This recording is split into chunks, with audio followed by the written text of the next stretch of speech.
সর্বদা সত্যের খোঁজে আমরা খবরের মাঝে, আমি খবরের সাথে চলতে চাই, যাই খবর খোঁজার ঠিকানায়। বলো কলকাতা, বলো কলকাতা। অবৈধ নেশাদ্রব্য বিক্রির ঘাঁটিতে আবগারি দপ্তরের হানা। নমস্কার, আপনাদের সাথে বলো কলকাতা টিভি থেকে আমি দুর্বা। শুক্রবার ধূপগুড়ি থানার অন্তর্গত সাকুয়াঝোড়া 1 নম্বর গ্রাম পঞ্চায়েতের বিভিন্ন এলাকায় ধূপগুড়ি পুলিশকে সঙ্গে নিয়ে অভিযান চালায় ময়নাগুড়ি আবগারি দপ্তর। অভিযান শেষে বিভিন্ন বাড়ি দোকানে মজুত করা মাদকদ্রব্য উদ্ধার করে নষ্ট করার পাশাপাশি নেশা জমানোর দস্তার হাড়গুলিকেও অকেজো করে আবগারি দপ্তর। সূত্রের খবর, পুলিশের অভিযান বুঝতে পেরে গা ঢাকা দেন বাড়ির মালিকেরা। অবশেষে নেশাদ্রব্যগুলিকে নষ্ট করে পাত্রগুলি বাজেয়াপ্ত করা হয়।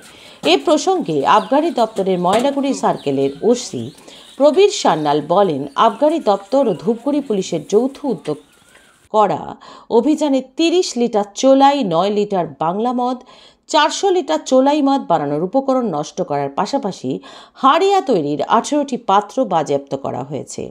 ভবিষ্যতে এরকম অভিযান চলবে বলে আশ্বাস দেন তিনি। তাছাড়া এদিন নেশাদ্রব্য সেবন ও ক্রয় বিক্রয় নিয়ে সাধারণ মানুষকেও সচেতন করা হয়।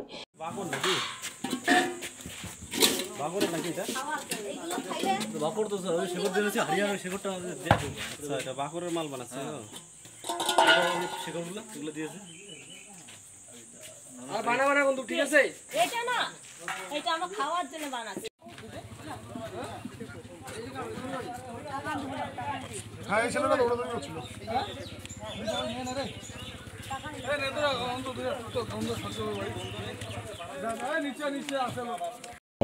জলপাইগুড়ি থেকে সানি রায়ের রিপোর্ট, বলো কলকাতা টিভি।